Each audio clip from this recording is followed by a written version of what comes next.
आज हम बात करेंगे उच्च और नीच ग्रहों के बारे में। पिछली वीडियो में मैंने महादशाओं के बारे में बताया था कि महादशाएं कैसे होती हैं और कौन सा ग्रह सबसे ज्यादा एक्टिव होता है, महादशाएं कैसे देखते हैं। इस वीडियो में हम बात करेंगे उच्च और नीच के ग्रह क्या होते हैं। देखिए, पहले अपन समझ लेते हैं उच्च और नीच के ग्रह होते क्या हैं। आपने कभी सुना होगा कि किसी ने आपको बताया होगा कि आपके शुक्र उच्च के हैं, गुरु नीच के हैं, चंद्र उच्च के हैं।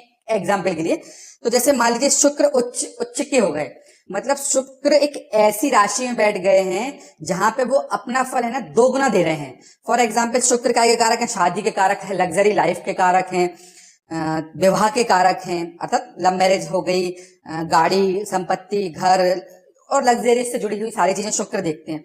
अब शुक्र एक ऐसी राशि में बैठ गया जो उनकी उच्च राशि है, तो वो जो अपना फल 100% दे रहे थे या 50% दे रहे थे, वो उसको जस्ट डबल कर देंगे। तो हो सकता है कि आपके जीवन में गाड़ी जल्दी आ जाए, घर समय से पहले बन जाए, तो शादी समय से पहले हो जाए। अब मान लीजिए गुरु है, तो गुरु ज्ञान के हैं, एजुकेशन के, नौकरी के हैं, और गुरु नीच राशि में बैठ गए, तो इससे क्या होगा कि हो सकता है आपको जॉब लगने में देरी हो, आपको पढ़ाई में दिक्कत आती हो, चीजें याद नहीं होती हो। तो बेसिकली उच्च और नीच ग्रह ऐसे ग्रहों को एक्टिव करते हैं या उनकी कार्य तत्व को, शक्तियों को बढ़ा देते हैं। तो आप अपनी कुंडली में भी देख सकते हैं कौन सा ग्रह उच्च का है, कौन सा नीच का है, कौन कैसा फल देगा। यदि कोई ग्रह उच्च का है तो वो हमेशा ही अच्छा फल देगा, भले ही उस पर किसी की भी दृष्टि हो, कोई भी उसके ग्रह साथ में बैठा हो, पर यदि कोई भी ग्रह उच्च का है तो वो हमेशा ही अच्छा फल देगा, भले ही वो अशुभ हो, शुभ हो, शत्रु हो, मित्र हो। और वहीं पर कोई भी ग्रह नीच का है, चाहे वो अशुभ हो और शुभ हो, वो हमेशा खराब फल ही देगा, उसके कार्य तत्वों को कम ही करेगा। तो इसको समझेंगे कैसे। देखिए, अपन सबसे पहले सूर्य की बात करते हैं। सूर्य मेष राशि में उच्च के होते हैं और तुला राशि में नीच के होते हैं। तो जैसे कि मैंने आपको पहले वीडियो में बताया था कि मान लीजिए सूर्य यहां बैठे हैं, ये सूर्य यहां पे बैठे हैं और यहां पर एक अंक लिखा है, यहाँ पे एक अंक लिखा है, मतलब ये मेष राशि में, पहली राशि कौन सी हो गई, मेष राशि में, तो ये यहाँ पे कैसे हो जाएंगे, उच्च के हो जाएंगे, ये यहाँ पर उच्च के हो जाएंगे।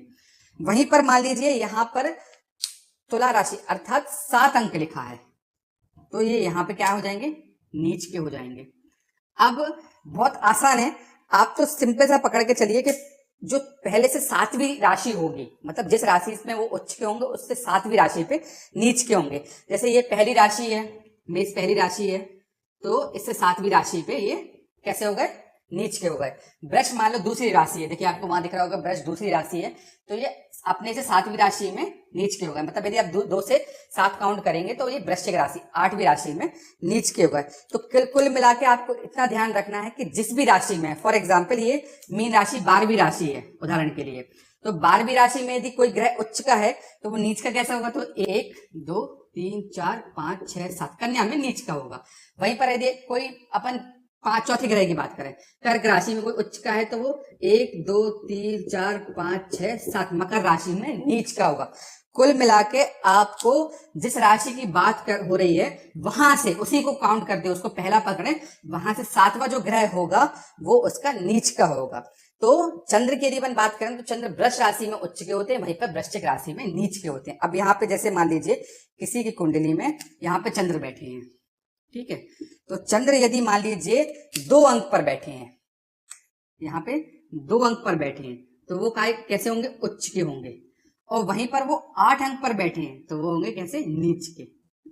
अब यदि चंद्र काय के कारक हैं, चंद्र मन के कारक हैं, यदि चंद्र अपने नीच राशि में 8 अंक पर बैठ जाएंगे तो ऐसा व्यक्ति कैसा होगा, थोड़ा सा नेगेटिव होगा, बहुत सोचने वाला होगा, बहुत सारे विचार आते होंगे। वैसे विचार सबको ही आते हैं, ऐसा नहीं है कि सब एकदम कोई भी कुछ भी दिमाग में नहीं आता होगा, सबको विचार आते हैं, पर ऐसे व्यक्तियों को बहुत नेगेटिव आते हैं और बहुत सामान्य से अधिक विचार आने लगते हैं। अब वहीं पे उच्च का बैठा है, तो चंद्र उच्च का है, तो ऐसा व्यक्ति का मन बहुत अच्छा होगा, कॉन्फिडेंस लेवल बहुत अच्छा होगा, उसकी भाषा शैली बहुत अच्छी होगी, इनफैक्ट वो दिखने में भी अच्छा होगा। तो अपना कहने का जो मेरा तात्पर्य है वो ये है कि उच्च और नीच अपन ऐसे देखते हैं। अब यदि हम बात करें मंगल की, तो मंगल मकर राशि में उच्च के होते हैं और कर्क राशि में नीच के होते हैं। अब अपन मंगल को भी समझ लेते हैं। मान लीजिए मंगल यहाँ बैठे हैं, ये कहीं भी बैठ सकते हैं, जरूरी नहीं यहीं बैठे, कुंडली में कहीं भी बैठ सकते हैं। अब मंगल किस राशि में उच्च के होते हैं, मकर राशि में। मकर कौन सी राशि है, 10वीं राशि है, तो यहाँ पे 10 अंक लिखा है, तो ये कैसे हो जाएंगे, उच्च के हो जाएंगे। यदि यही पे 4 अंक लिखा होता तो ये कैसे हो जाते, नीच के हो जाते। मतलब मंगल इस भाव में यदि 4 अंक पे बैठे होते तो अपना असर वो बहुत नेगेटिव दिखाते, और यदि 10 अंक पर बैठे होते तो वही अपना असर 100% या 200% बहुत अच्छा और पॉजिटिव दिखाते। अब यदि हम बात करें बुध की, तो मान लीजिए अपन ने बुध को यहाँ बिठा दिया। अब बुध किस राशि में उच्च के हैं, आप बताइए। बुध कन्या राशि में उच्च के हैं। कन्या राशि मतलब छठवीं राशि में यदि बुध बैठे रहेंगे तो वो उच्च के रहेंगे। अब वो कौन सी राशि में नीच के हैं, तो कन्या से आप 7 भी जोड़ लीजिए, 1 2 3 4 5 6 7।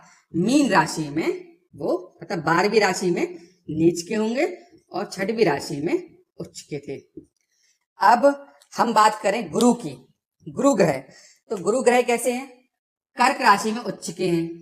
तो गुरु की यदि हम बात करें तो कर्क राशि कौन सी है, चौथी राशि। तो यहाँ पे यदि 4 अंक लिखा है तो ये कैसे हो गए, उच्च के हो गए। वहीं पर 7वीं अपन बात करते हैं, 1 2 3 4 5 6 7, मतलब यदि यहाँ पे 10 अंक लिखा है तो मकर राशि में ये नीच के हो जाएंगे। तो कुल मिला के अब शुक्र की ओर बात कर लेते हैं, प्राय प्राय सभी ग्रह हो जाएंगे। जैसे शुक्र यहाँ बैठे हैं, तो शुक्र कौन सी राशि में उच्च के हैं, मीन राशि में, अर्थात 12 अंक पर कैसे हैं, उच्च के हैं। और यदि हम 12 से 7 जोड़ेंगे, 12 1 2 3 मतलब 1 2 3 4 5 6 7, ये कन्या राशि अर्थात 6 अंक पे नीच के हो जाएंगे, राइट। कन्या राशि पे 6 अंक पे नीच के हो जाएंगे। तो कुल मिला के कहने का सिंपल सा फंडा है इसमें कि आपको उस ग्रह को जोड़ना है जिस ग्रह पे वो उच्च के है। मान लीजिए मीन पर शुक्र मीन राशि पे अर्थात 12 अंक पर उच्च के होते हैं, तो 12 से काउंट करना, 12 1 2 3 4 5 6। छठवीं राशि कौन सी होगी, कन्या। तो ये आप भी देख सकते हैं कि आपकी कुंडली में कौन से ग्रह उच्च के हैं और कौन से ग्रह नीच के हैं। उच्च के ग्रह हमेशा ही बहुत शुभ और अच्छा ही फल देंगे, हमेशा। नीच के ग्रह हमेशा ही अशुभ या उस भाव के कार्य तत्वों को कम करेंगे। उदाहरण के लिए ये जैसे भाव है संतान का या ज्ञान का, तो अब मान लीजिए यहाँ पे कोई ग्रह नीच का बैठा, मान लीजिए गुरु ही है जैसे, तो गुरु ज्ञान के भी हैं, संतान के भी हैं। अब मान लीजिए यहाँ पे गुरु बैठे हैं और गुरु पंचम भाव में किस राशि, नीच की राशि में बैठे हैं। गुरु की नीच की राशि कौन सी है, मकर, मतलब यहाँ पे लिखा है 10 अंक, ठीक है। तो अब वो इस भाव में संतान से संबंधित समस्याएं दे सकते हैं। हो सकता है संतान देर से हो, लेट हो, नहीं हो। ज्ञान, आदमी की एजुकेशन हो सकता है बहुत अच्छी नहीं रही हो, जरूरी नहीं कि वो पैसा ना कमाए, हो सकता है एजुकेशन अच्छी ना रही हो। तो कुल मिला के जो उच्च और नीच का तात्पर्य है वो इन्हीं सब चीजों से है। अब इसमें हमने 2 ग्रहों को बाद में लिखा है, राहु और केतु। देखिए राहु और केतु का जो उच्च और नीच रहता है ना, वो बहुत सिंपल है।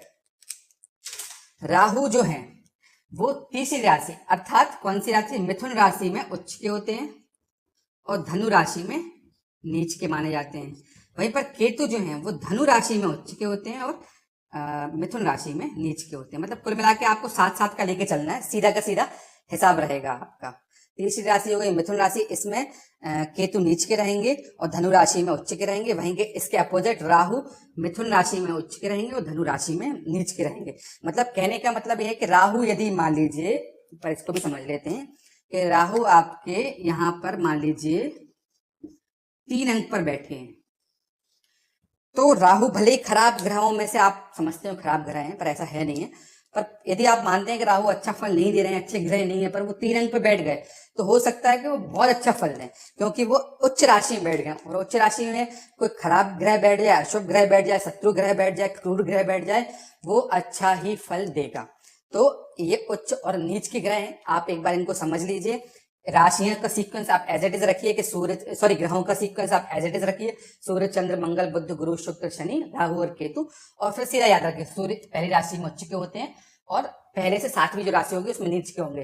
चंद्र दूसरी राशि में उच्च के होते हैं, दूसरे से जो 7वीं राशि होगी उसमें नीच के होते हैं। बिल्कुल ऐसे सीक्वेंस है, और इसको समझने के लिए अंकों को समझना पड़ता है। मतलब सूर्य यदि 1 अंक पर बैठे हैं तो वो उच्च के माने जाएंगे और 7 अंक पर बैठे हैं तो नीच के माने जाएंगे। और इनका जो डिफरेंस रहता है वो 1 से 7 का ही रहता है। और काउंट कैसे करेंगे, मतलब जिसकी बात कर रहे हैं अपन उसी से काउंट करेंगे। मतलब यदि मेष की बात कर रहे हैं तो मेष प्लस मतलब मेष से 7 को जोड़ेंगे।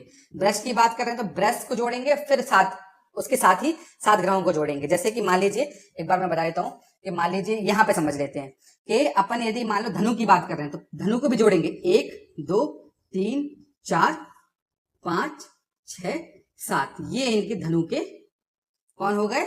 नीच ग्रह हो गए। सिंपल सा फंडा है, जिस भी राशि की बात कर रही है वहां से आपको अगली 7 राशियां जोड़नी है।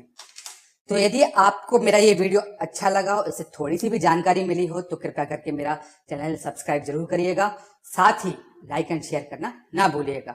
धन्यवाद।